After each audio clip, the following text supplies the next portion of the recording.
Welcome to Campfire Wisdom. Grab a seat around the fire and tell us your story.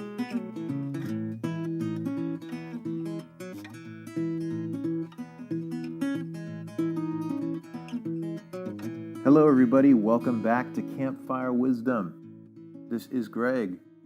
I am coming to you live from my place in Rancho, Cucamonga, my cabin, my HQ, and I'm really excited. We just have finished redoing the floors in our place, and the flooring is fantastic. It looks like pieces of wood from a cabin, so it has this like really rustic feel to it. Really, I don't know, outdoorsy feel. We've changed the colors in the place quite a bit, so it's kind of lively, and of course, anticipation of a new arrival here in August. So really excited about all that and all the changes that are going hand in hand. But of course, there's a lot of work to be done. So right now, as we speak, or rather as I speak, I have got a little bit of Taco Bell neck. My neck is sore because I'm painting the ceiling in the bathroom, and I just finished. And for any of you who have painted a ceiling before, being tall has its advantages, but at the same time, I'm a little bit too tall to use a stool. So I'm like cricking my neck trying to basically paint in the corners because the wall and the ceiling are different colors, and obviously you want to make it look good and blah, blah, blah. Short and narrow of it is if you are painting a ceiling, make sure and take breaks and don't plan on getting it done at once. Otherwise, you might be partially paralyzed. But a little bit what I wanted to talk with you guys today about is kind of like, I guess, exposing yourself to change and like being resistant to change, embracing it, and how we all each individually handle that. I've always found myself to be the kind of person that enjoys the variety, the change, you know what I mean? Once you settle into something that is comfortable, it does have an advantage also, but at the same time, having change obviously means that there's evolution going on, there's growth going on, there's not the same stagnation. So the reason I think change is on my mind right now is, like I said, we've got this floor redone, and we have a dog. So we have a Maltese, and she's a really cool little dog. Her name is Tala, and I'm looking at her right now, and she is terrified of the new floor. Previously, we had carpet, and so it was carpet throughout. She could run, and she did these little spastic circles around. We have a Jack and Jill bathroom. We have a 2-bedroom, 1 bath, and so she would do circles through those doors and just kind of spin around. It was actually really cool to watch and fun. So I'm kind of sad that we may lose out on that periodically. And the reason why is the first day we had the flooring installed, part of it was in the kitchen and living room right when you are in the entrance. So we took the dog out for her usual bathroom break, and usually after her bathroom break, she goes into her little excitement, like, yay, I just got the turd out of my body, or I just peed, or whatever. And so she runs in and starts to kind of pick up speed. And I think she realizes, oh my gosh, this floor is not what I expected it to be. And woo, slides right into a stack of the flooring that was there for the next day for the workers. And I think it just scared the shit out of her because she just went right towards the doggy door and just went outside. And in the subsequent 2 days, she ended up staying outside. Yes, there were workers here that were obviously, people she's not familiar with. She is a shy dog. But I think it was a lot about, oh my God, what the fuck is going on in the house? Why are you changing everything? Is this the same place? So fast forward to today, and the floor is done now. Everything's put away. All the way the house looked before is pretty much the way it looks now. So except obviously no carpet, hardwood floors. So she's been super hesitant. She hasn't been moving out of her kennel. She's been kind of just inspecting, hopping on the couch that is familiar and just kind of seeing what's going on. So I brought in her little doggy pad from outside, and I put it right next to me. And it has served as her little island. And I'm sure some of you guys remember when you're kids and you play that game where ooh, the floor is lava and these are the safe spots. Well, it's almost like her doggy pad is the safe spot and everything else in here is lava. So it's kind of funny, but it has made me kind of think about like, this little bit of change that I'm like, oh, this is fantastic. I absolutely love this floor. It's amazing. She's like, oh my God, you have just absolutely changed my world and I hate you and I don't know what's going on. So, in many ways, I see some of that in obviously my life, my interactions, everything. It's like, have I pushed? So, if this is the edge of my comfort, I'm like, oh, I'm comfortable changing the floors. Have I pushed myself to really embrace change, to take on some new risk and do some new things? So, I think that's kind of where I'm at. Thinking about that, obviously, you, I come to think about like uh, camping, and you know the trip that we have coming up in May, which I'm very excited about. I'm sure you guys have heard me spout off about it already, but that's May 18th, 19th, and 20th. So that's going to be at McGill Campground. And if you are interested, please send me an email. Um, but that trip is going to offer a lot of opportunity for people who maybe are wanting to do a little bit more camping or aspire to be that person that maybe gets away on a weekend or comes up for a day or just kind of takes enough time to slow down. So I strongly encourage you to come out and join me out there. And I realized that camping for me is that comfort zone. So it's become a safe spot where I'm like, hey, I got the tools and I feel good out there. And I know that uh, it's not something that happens right away. It happens over time. It happens over your exposure to it. But then again, that's my comfort zone. So how can I push that? How can I try to encourage other people to get to that point, but at the same time to even challenge my own um, comfort within that? So part of that is going to be trying a couple new things. And I may have mentioned it before, but I now have all the equipment for it. And we've talked very briefly about it, but hammock camping. So the beauty of a hammock camp is you don't have to have a tent. You do need trees, so that's kind of the only one caveat that you can camp in a tent. Perfect example, you go to Joshua Tree. There's really very few trees that you're going to be able to anchor a hammock to, so you would definitely need a tent. But if you go up in the forest, you got plenty of trees. You can obviously use your hammock and suspend it between a couple of them. And then the component that I bought that makes hammock camping possible is what they call an underquilt. So I'm a big proponent of Eagle Nest Outfitters. That's ENO. Eagle Nest Outfitters makes these hammocks out of these parachute material, and they're super durable. They also have the Atlas suspension system, so you can basically just wrap it around the tree and it clips on with a carabiner, and it's super easy, super quick install. So the quilt, um, obviously the hammock itself is made of parachute material, so it's very thin, very light, very, very strong. But if you're sleeping at night and the wind is up, or even if it's just cold outside, that cold is going to creep in. It's going to chill you out in the back. So the quilt provides that insulation. So I have those two pieces. So I'm going to be testing that out at least one of the nights when we go camping. And if anyone else wants to give it a shot, you're more than welcome to. I think the cool thing about hammock camping is you can do it in a smaller footprint. The hammock itself is pretty small, and so is the quilt, and it's just different. It's just kind of a different approach, and you get a little bit even closer to nature if you can imagine that while you're outdoors. So that's something we're going to kind of take a look at. Um, Also, I hope you guys have been keeping your toilet paper rolls and your lint, and I'm going to be bringing those to uh, um, to the trip. So you don't need to bring your own, but I would say stockpile it at your house right now because I'm going to show you how to make it so that when you come back, you'll be able to make your own fire starters.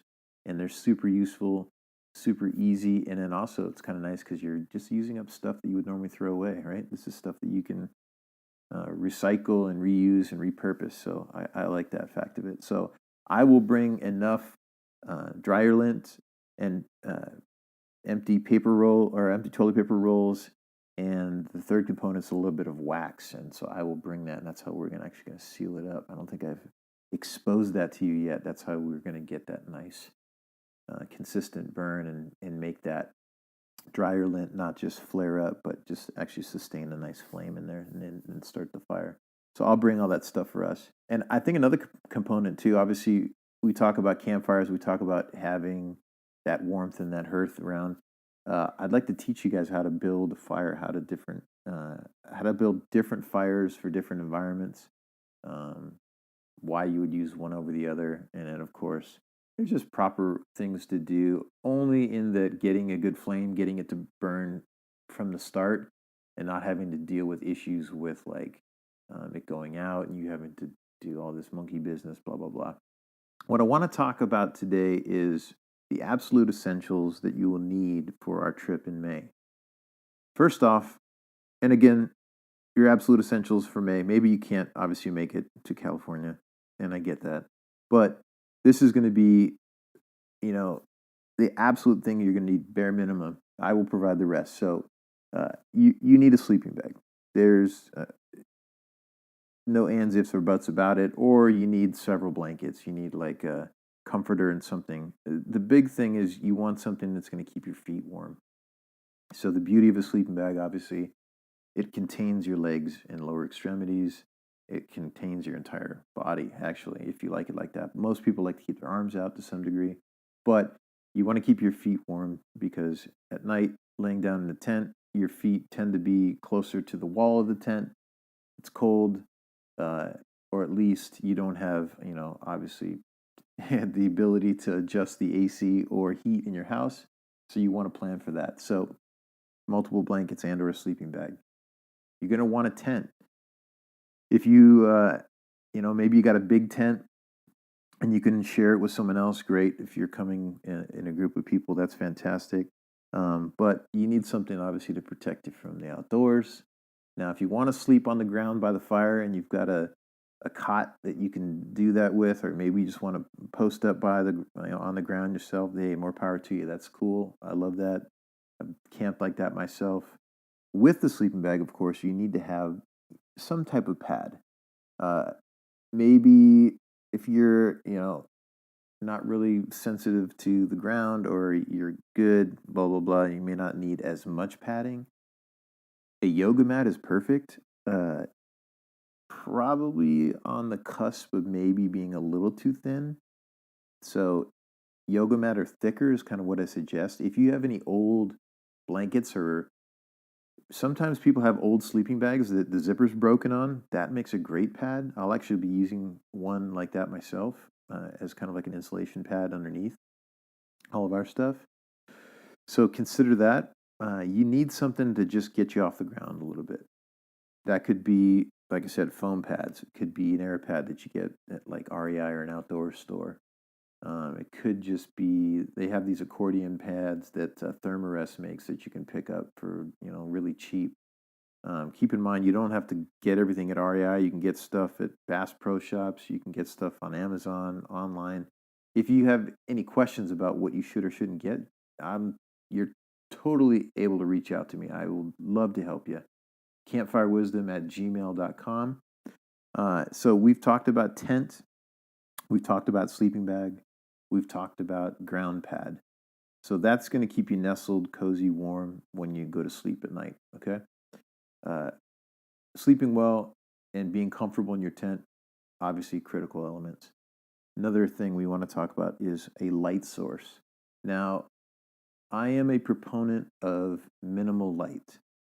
The reason why is because we adapt pretty well to the light that's out there over time. And everyone's night vision is different, so obviously I can't say that will work for you. But one thing I can say is that a headlamp is a great option. It keeps your hands free.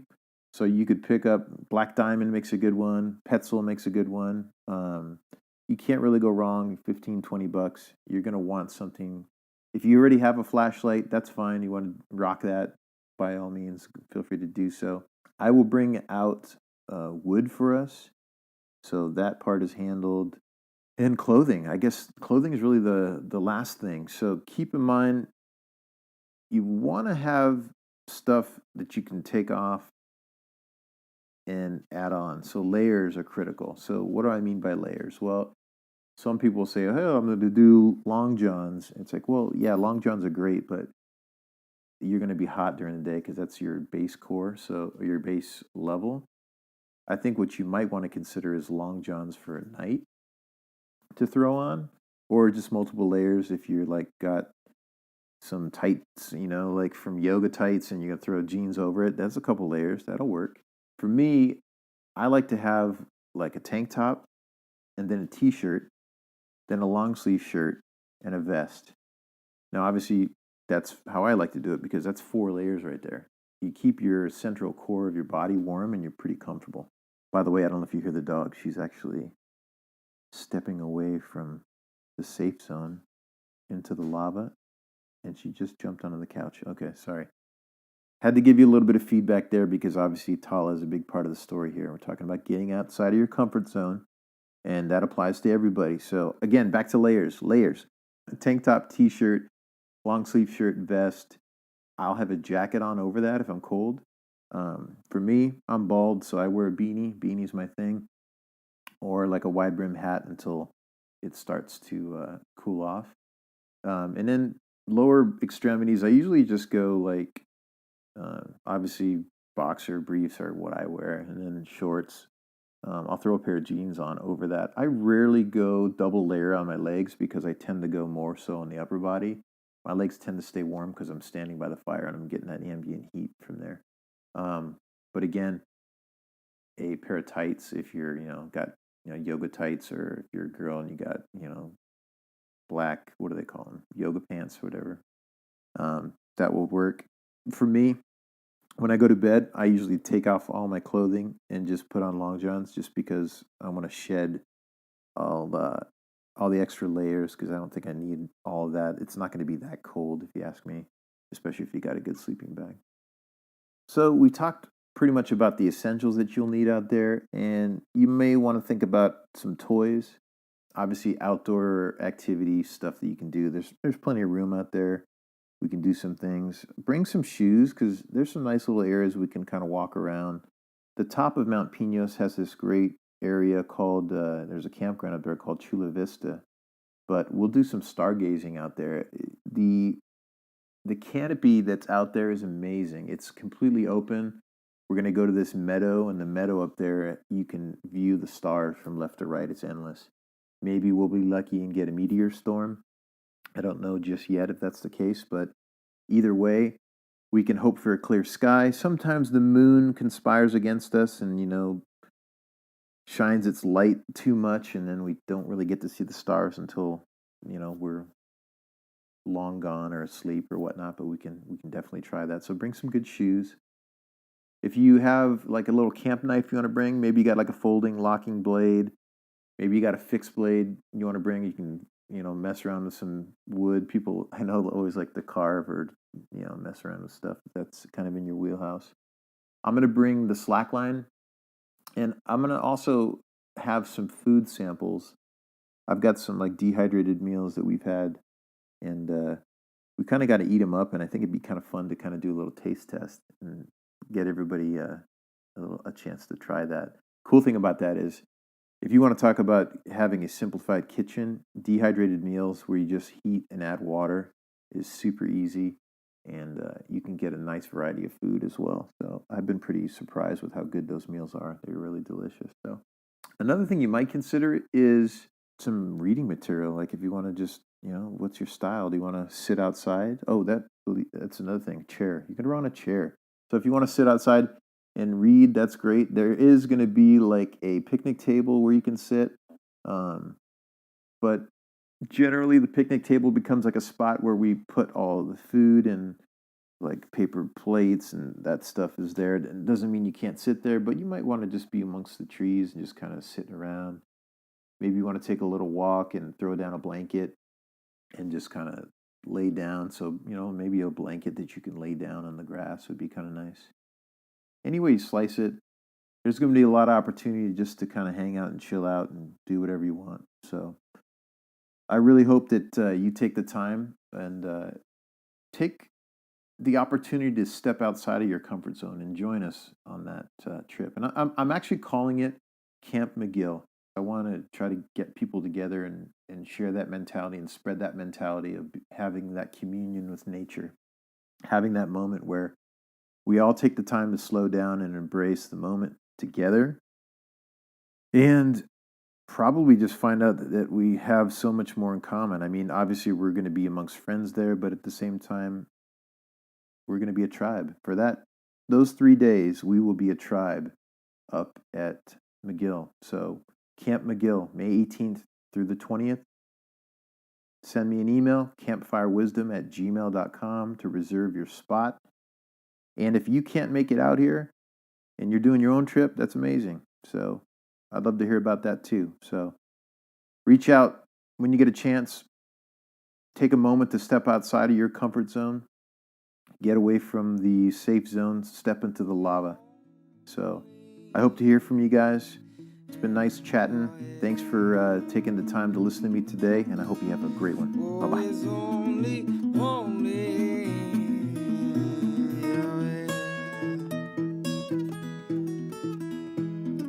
Campfire Wisdom is brought to you from the hills of Rancho, Cucamonga. We'd like to thank the men and women that protect our national parks and forests. You make this journey possible. Theme music by Sean Cromwell.